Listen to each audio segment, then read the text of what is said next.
behavior, una like the toxicity and the dysfunction. And I understand that this is a familiar spirit because a lot of una can relate to it enough. That's why I gravitate toward it. So because sometimes when I hear about the numbers on some of these lives, and I said to myself then, so people sit down and watch this, like, all right. It's one thing to see a screen recording, which is normally like 30 seconds or 45 seconds. But like y'all like sit down and watch this thing for hours. Some are on a toe. Misery loves company.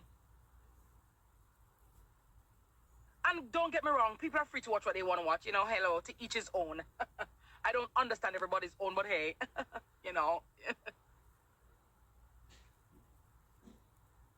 But una like the things then because it is a familiar spirit. And not for una, you think of them alone need therapy? Una need therapy too. Not for una need therapy too. The money them, una need therapy too. Una love toxicity, una drawn to it like a moth to a light bulb.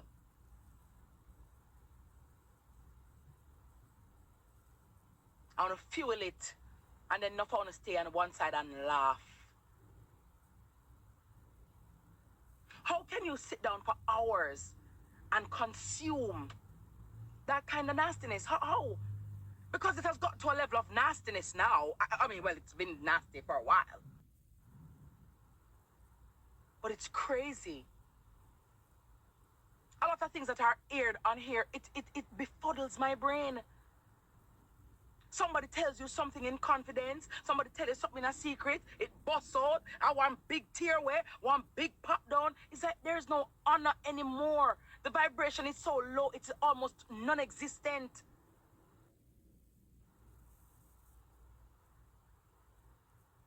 Don't get me wrong. Teeth and tongue can meet. And people can vex. And word can show. And things can go on. But there has to be a line of demarcation. If you say, say, me just go this so, me just go this so. Sometimes some people in my ear all say things about me. 99.9% of the times it's fabricated. I don't argue with them because guess what? I don't argue. First of all, I'm going to argue with hungry people. I'm going to argue with people when I have nothing to lose. Okay, so when you're hungry, you'll do just about anything and say just about anything to get at my jugular. You know, have no line. People who have nothing to remember, some of them not have no parents. Them not have no mother. Them not have no father. Them not have no family member, no co-worker, no colleague, no picnic, nobody to let down. So they can do just about anything because, hello, them have done the dirt already. Everybody around them are dirt. I just be a dirt. So whatever they do, because they have no self-respect, it doesn't matter. So really and truly, I can't argue with somebody who is already dead. Because enough of them are carcass. Enough of them are walking corpse. They're so empty. Certain time, my mother that say, when sea rough, find safe harbor.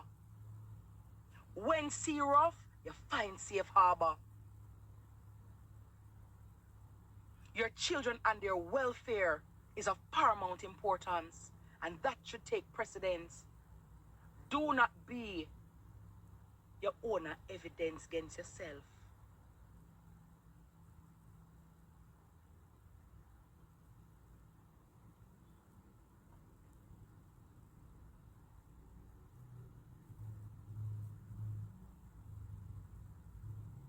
But I'm telling you, a lot of you gifters are the problem. I bet you if it is that gifters started to rally around, coalesce around things that are wholesome and good and, nice and uplifting, I bet you the narrative over here changed. Bet you any money. I bet you because by the way, that's why I'm gonna come sometime. Can't you never talk the truth,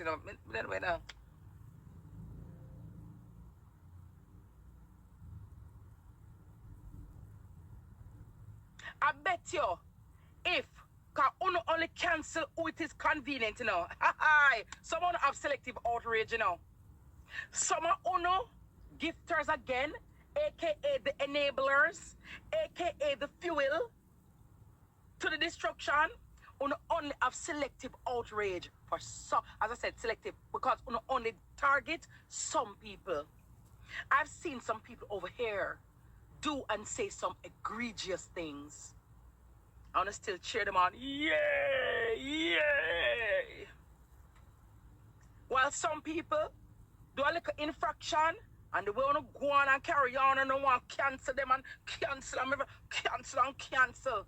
Yet, when others do that and worse, they are rewarded.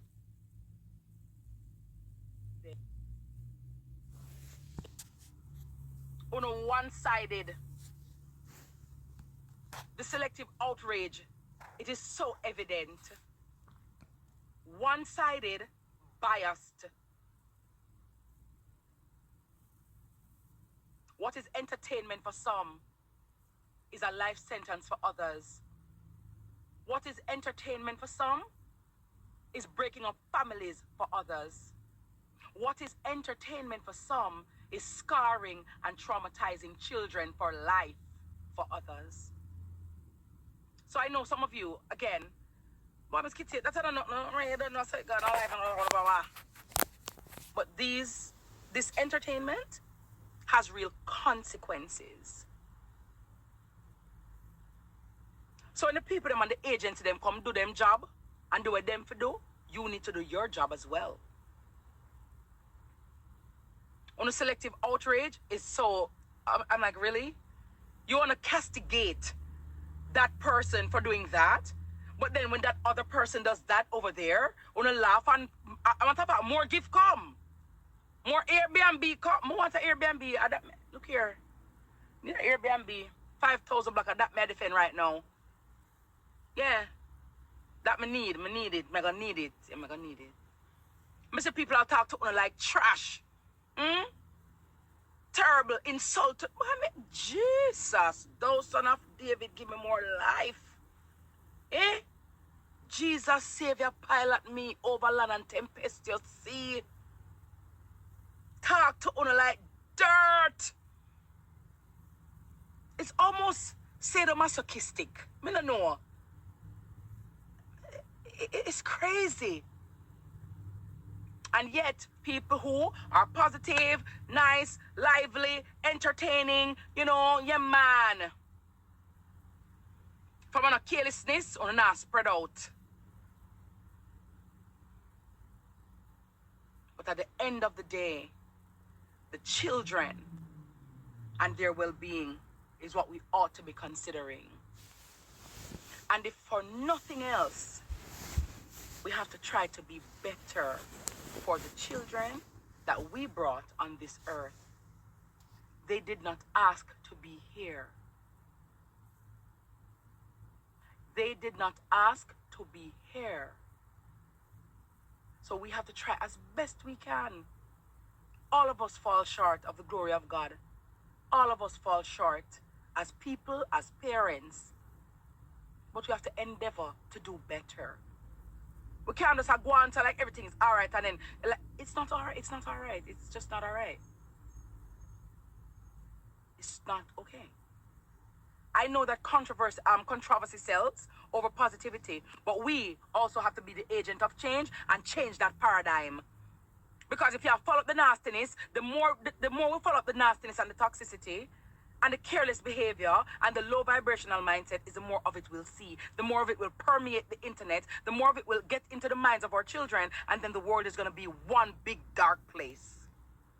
The only way to get rid of darkness is to shed light. Of course you can have fun. Of course you can chatter. So nobody now come and say every day if you come professorial or come academic and whatever. Of course you can have a look fun and word dance and boop bap, boop bap, boop bap. But where do we draw the line? Where do we draw the line? Guys, some of it is so careless and scandalous. It just, may I tell you, it's nauseating.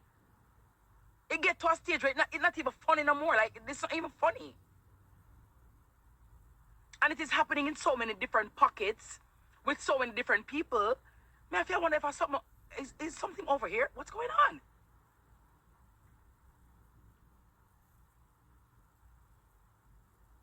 So it's not one person. It's not even in a one pocket situation.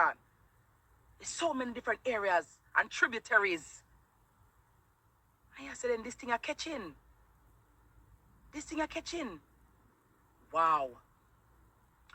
My question this afternoon, and incidentally, it was fortuitous that His Excellency the Most Honorable Sir Patrick Allen has proclaimed that the 7th day of October today, annually, is National Anti-Bullying Day, encouraging all citizens to unite in reflection on the impact of bullying, to stand against it in all its forms, offer support to those who suffer, promote kindness and respect, and reaffirm our shared duty to build a society where everyone is safe, valued, and free from fear. So from today, every year, annually, today is being acknowledged as Anti-Bullying Day. And we're talking this afternoon to Emma. Emma, are you there? I have Emma. Very well. Yes, Emma, I see you. My guest this afternoon will